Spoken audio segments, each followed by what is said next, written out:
नमस्कार दोस्तों, राधे राधे। स्वागत है दोस्तों आप सभी का। आप देख रहे हैं एएसएन न्यूज। मैं हूं आपके साथ जितेंद्र कुमार। समय हो गया दिन भर की बड़ी और ताजा खबरों की ओर रुख करने का।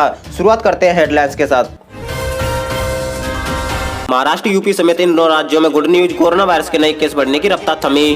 पूरे देश में नहीं आएगी कोरोना की तीसरी लहर। जाने क्या बोले सरकार के सलाहकार। हमें कड़े फैसले पर न करें मजबूर। दिल्ली को ऑक्सीजन सप्लाई पर सुप्रीम कोर्ट की केंद्र को फटकार।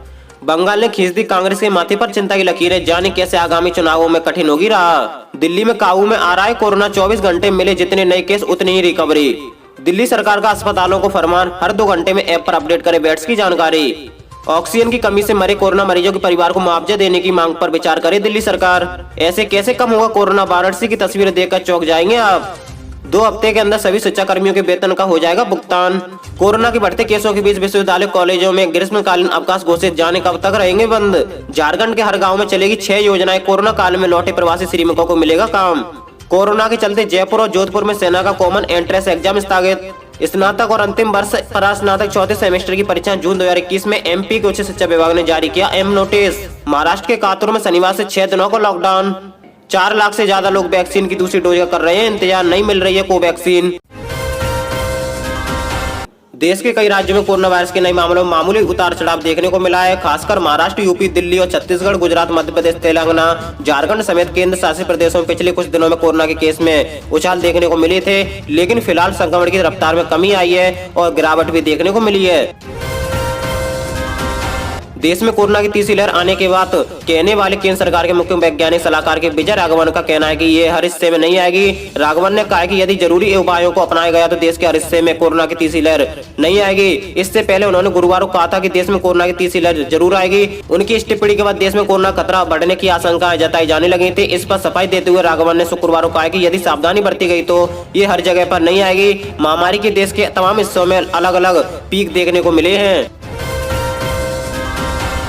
दिल्ली को ऑक्सीजन सप्लाई को लेकर सुप्रीम कोर्ट ने केंद्र सरकार को नसीहत देते हुए कहा है कि आप हमें कड़े फैसले के लिए मजबूर ना करें। दिल्ली को प्रतिदिन 700 मैट्रिक टन ऑक्सीजन की सप्लाई को लेकर सुप्रीम कोर्ट ने यह बात कही है। दिल्ली सरकार की ओर से अदालत में कहा गया है कि उसके आदेश के बाद भी हर दिन 700 मैट्रिक टन ऑक्सीजन की सप्लाई सुनिश्चित नहीं हो पा रही है। शीर्ष अदालत ने केंद्र सरकार को आदेश दिया है कि उसे हर दिन दिल्ली को 700 मैट्रिक टन ऑक्सीजन की सप्लाई सुनिश्चित करनी होगी। कोर्ट ने कहा कि उसे ये सप्लाई तब तक जारी रखनी होगी जब तक कि आदेश की समीक्षा नहीं होती है या कोई बदलाव नहीं होता है।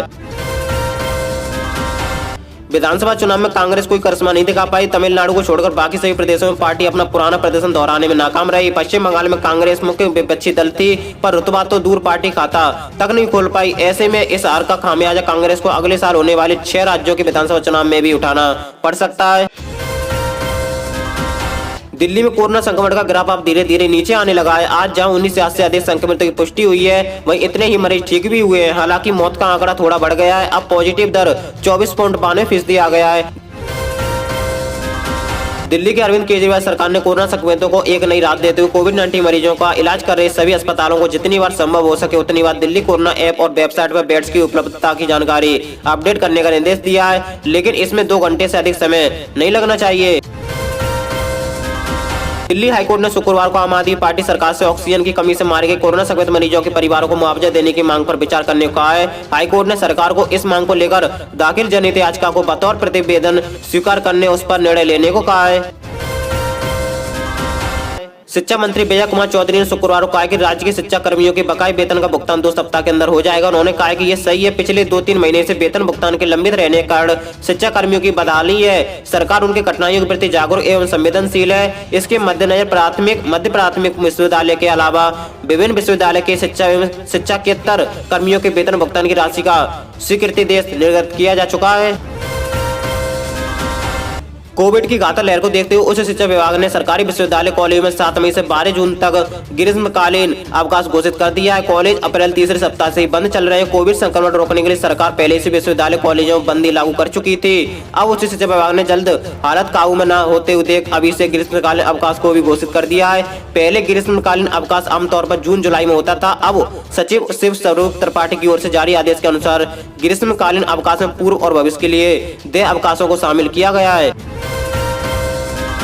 कोरोना के मारे दूसरे प्रदेशों से लौटे प्रवासी श्रमिकों को गांव में ही रोजगार देने के लिए व्यापक कार्यक्रम तैयार किए गए हैं। इसके तहत हर गांव और टोले में ग्रामीण विकास विभाग की 6 योजनाएं चलाई जाएंगी। ग्रामीण विकास सचिव और मनरेगा आयुक्त ने वीडियो कॉन्फ्रेंसिंग कर उप विकास आयुक्तों को ये निर्देश।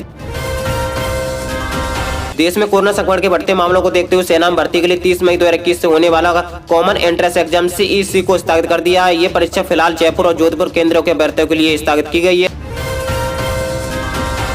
विश्वविद्यालय कॉलेज परीक्षा 2021 को लेकर मध्य प्रदेश MP के उच्च शिक्षा विभाग ने अहम नोटिस जारी किया। राज्य में स्नातक अंतिम वर्ष और परास्नातक चौथे सेमेस्टर की परीक्षाएं जून में आयोजित की जाएंगी। इन परीक्षाओं के नतीजे जुलाई में घोषित किए जाएंगे। महाराष्ट्र के लातूर जिले में कोरोना वायरस संक्रमण के बढ़ते मामलों को मद्देनजर शनिवार 8 मई से 6 दिन का लॉकडाउन लागू करने की घोषणा की गई है। अधिकारियों ने शुक्रवार को ये जानकारी दी थी। लॉकडाउन शनिवार सुबह 7 बजे से शुरू होगा। कोरोना वायरस की दूसरी लहर में ऑक्सीजन की कमी की वजह से केंद्र और राज्य सरकारें कई बार आमने सामने आ चुकी हैं। कुछ राज्यों को ऑक्सीजन की पर्याप्त मात्रा में सप्लाई आवंटित करने के लिए कोर्ट तक सुनवाई चली थी। दिल्ली से लेकर महाराष्ट्र तक की सरकारें ऑक्सीजन की सप्लाई बढ़ाने की अपील कर रही है। महाराष्ट्र सरकार ने शुक्रवार को केंद्र में अपील की है कि उनके राज्य के लिए रोजाना 1700 मेट्रिक टन ऑक्सीजन की आपूर्ति की जाए। साथ ही सरकार ने यह भी कहा है कि अभी राज्य में 4 लाख से ज्यादा ऐसे लोग हैं जो वैक्सीन की दूसरी डोज के लिए इंतजार कर रहे हैं। और इसी के साथ दोस्तों आज दिन भर की 10 बड़ी खबरें मुख्य समाचार टुडे ब्रेकिंग न्यूज की अपडेट वीडियो को फिनिश करते हैं। दोस्तों वीडियो को लाइक करें और रोज मुख्य समाचार देखने के लिए आप हमारे चैनल को सब्सक्राइब करके बेल आइकन ऑल पर सेलेक्ट करें, जिससे हमारी सभी वीडियो आप तक सबसे पहले पहुंच सके। तो दोस्तों thank you, take care, good bye, जय हिंद, जय भारत, नमस्कार दोस्तों, राधे राधे।